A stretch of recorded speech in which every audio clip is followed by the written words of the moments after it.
Hey guys, Ted from Nerdarchy here for Nerds by Nerds. With me are my esteemed colleagues, Dave. Nate. and today we have a viewer request. Enigmato, I hope I pronounced that right, wants us to make 1,000-year-old chaotic evil mage lich. So I know lich is kind of your forte. Go. All right, so that's all we got is 1,000 years old, chaotic, evil lich. And human. And human, okay. I already have an idea. All right, what do you got? Because of something Nate said, he's a collector. Okay, There's my first contribution.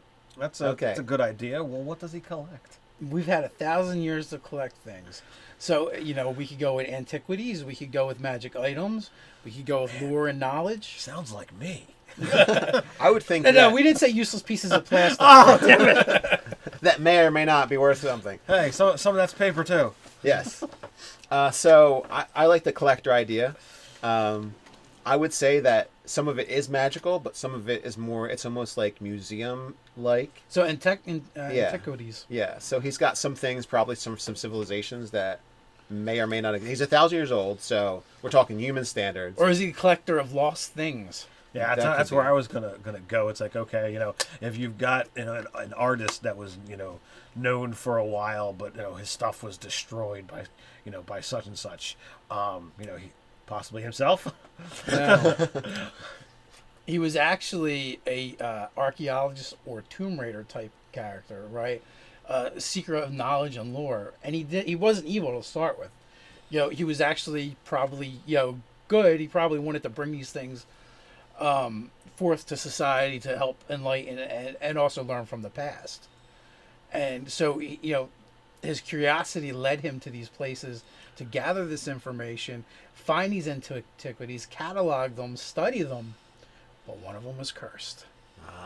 And that was the one that turned him into a lich. Instead of having someone actually salt lich them, he's cursed with lichdom.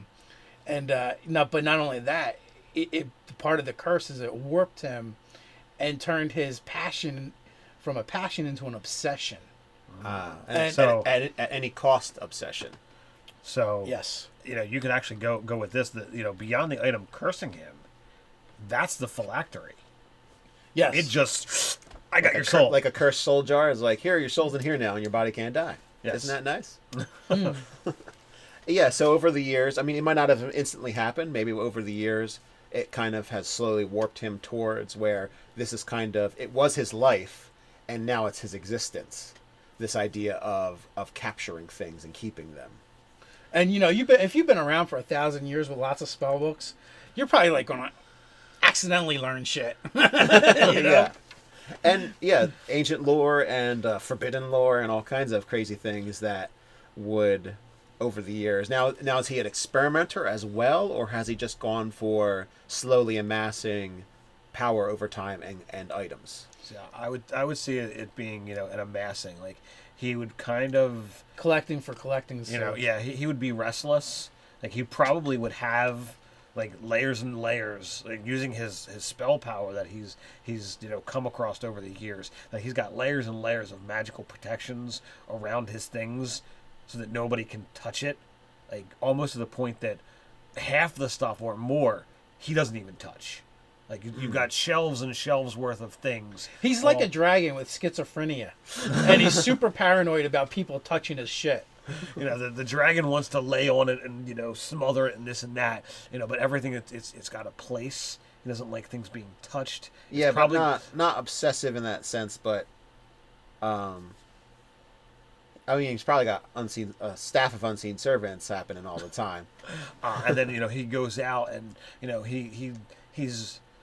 he's looking for things to add to the collection. But he doesn't look. He has an entire network of. It's like a thieves guild, but kind of like for finding stuff. Right. Well, yeah, I mean, he may very well be the founder of a thieves guild that doesn't even understand their real purpose. Right. They're Why am I stealing this statue? well, no, it's not that. They're a criminal organization that steals valuables, right? They know that. They're a thieves guild, but they don't understand that the founding principle behind their organization was really just for him to have a way to influence the outside world without actually dealing with it. Mm-hmm. Sure, the leader of the Thieves Guild might understand who he serves. Or he might not. Well, maybe, but With magical disguises and this and that. I mean, a lich can look like anything he wants. well, yeah, but that's the true what it truly is, not necessarily who he is. Like he may know, like he may not appear as a lich, Okay. but he may be someone that you don't want to fuck with. Oh, and the absolutely. guy's like, I am knocked double crossing this guy. I've Yeah. seen what he did to the last guy. He like turned him inside out with a wave of his hand, and that is not going to be me. Yeah, so he could show himself off as even the archmage of the region, or someone of that power, or he could be really low key. So I guess he could do either one, like kind of like the king in disguise kind of look to him, or he could be some kind of regional spellcaster. You're talking about having schizophrenia. He could totally be like, this mage and having a tower and have this one personality that does X, but then he spends time like obsessing over his collection, wondering, well, what do I have to get next? Looking over historic books and texts, and it's not only just like artwork and stuff that people are stealing, but lost books that might talk about things that he might want. Got an idea. What if he's got two personalities? Okay. One is the cursed personality that is obsessed with that, and also takes control of keeping his true nature hidden. Okay. The other personality is a visible public figure of an archmage that has a tower. And he's kind of reclusive, but he's actually like, this personality is a shadow of his former self, right? What he could have developed into had he been allowed to live to. Right, but maybe he doesn't even know that he's actually the undead lich, because on a subconscious level that he's unaware of, things are constantly being done to hide his true nature, and because he's already reclusive, it's a lot easier for it to happen anyway, because those circumstances happen less and less. I love this guy. But if something does come up where someone accidentally learns that he really is a powerful undead, the other personality will take over and kill them, at the very least. I think we need to make this guy and put this in Griffin Gaff. So somewhere, Just somewhere, anyway. don't have to plot hole it somewhere, but I think this is a need. Now, with the 1,000-year-old lich concept, the one issue is you're a mage in a tower who, when people visit him, sometimes they never come back because they found out. Yeah, but he's a over the very, very years- powerful, intelligent person who Yeah. can figure out how to do this. And Well, I mean, like over the centuries, what's the story? Is he the guy's son? Is it like a passed down? Is it a mage tower, and whoever just happens to be the archmage is a person? Is there a lot of interaction with the outside world? That's kind of what He'd say he was a reclusive.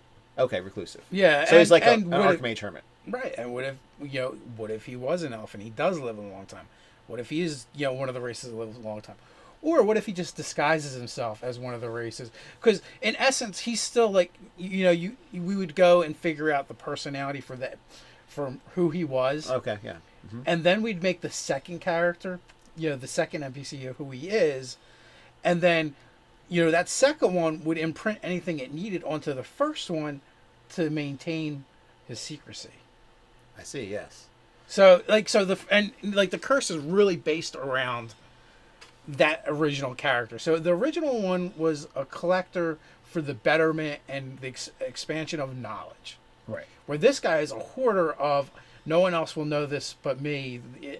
Only I can see it. Right. Yeah, rarity increases the value of this, so I have the lore, I'm not sharing it. Right. Well, exactly. Like, he may be more interested in the journal of a noblewoman from a lost society than he would be of a powerful artifact that was just made 3 days ago. Right.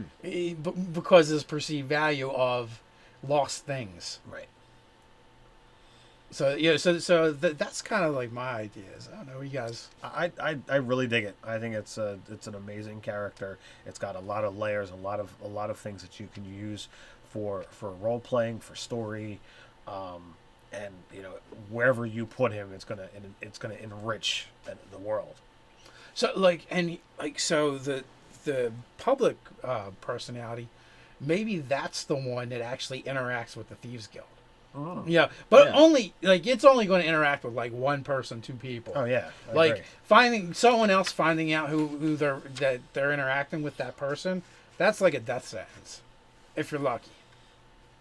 Oh, you're probably gonna get turned into some kind of undead servant. Or maybe that's another collection of vanquished foes. Just every idea just expands upon how great this thing is. Yeah, like maybe whether it's he's polymorphing them into objects, stealing their souls and putting them in nice little figurines. Yeah, whatever. What if I just see these animated little figurines running around doing his bidding. Yeah, maybe he has. Well, like, no, I was thinking like maybe he coalesces their essence, right? When he captures them and He sells it to your guy. yeah, maybe. But the it then transforms it into a figurine that it kind of is like the essence of what that person was. So if they were kind of squirrely and wiry and nervous, maybe it's like a figurine of a squirrel, with almost like humanistic characteristics to it. and with a little bit of a twist, that's kind of a mirror of what happened originally to him. So maybe Yeah, that's yeah. kind of like an unconscious. This happened to me and it was unfair. So I'm doing it to you. This is happening to you. That's pretty awesome. Layers upon layers. Yeah, and maybe they could even be a wondrous figurine. Or some of them are like really strong players, or like really strong characters that he's interacted with over the time.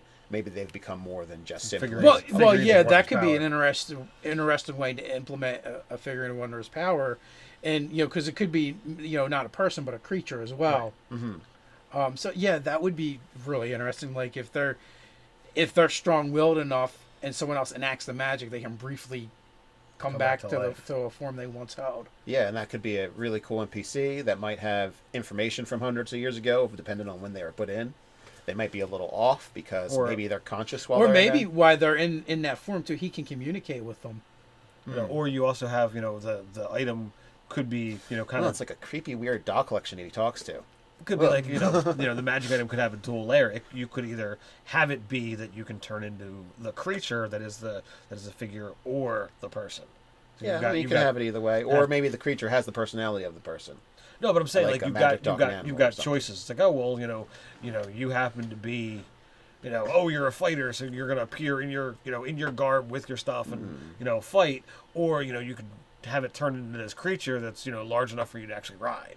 Do you think he would have the foresight to do that to somebody that he could then talk to like 500, 600 years later, and they'd be like a living history book in a way from a region? No, because he doesn't care what's going to happen later. Okay, Like, he's his only- mind won't work that way. Yeah, so that's like a flaw, is that the way he plans things. Yes. Yes. He's kind of reactionary, Which even is kind for of- a lich, which is strange. Anything that happens today is meaningless. It's all about what happened before. Because he's trapped in the curse too. Yeah, that's true. Yeah, So his thoughts are very much warped by that curse. How he reacts to everything is influenced by that curse. Mm-hmm. But like going off of the figurine, imagine if a party got one of those. They're so boned. He doesn't like people touching his stuff. Right. Well, I mean, yeah. Ideally, either you could have some kind of plot with a figurine You being have to taken. you have to figure out how a figurine got out and what the Lich is gonna do. When he finds out that the figurine is missing. We have a human that's 1,000 years old turned into a lich. He's chaotic evil. Archaeologist background. Archaeologist Which is what that would be. background, sort of. If such a thing. Tomb Raider, whatever you want to call it. Yeah. A thieves guild. And 2 different types of collections. So would his name be Indiana Croft? No. Negatory. So, that's bare bones. I think from there we actually have to break out pen, paper, and dice and figure this guy out. But yeah, he's going in Griffin Gaff. Who told it? Who suggested This was video? Enigmato. Again, I hope I pronounced it correctly. Thank you. Yeah, thank you very much. This is a great idea. I hope you enjoyed the video. You can let us know in the comments. Like, share, comment, and subscribe. Check us out on Twitter. You can also join the conversation on Reddit. Until next time, Stay stay nerdy. nerdy. Nerdy.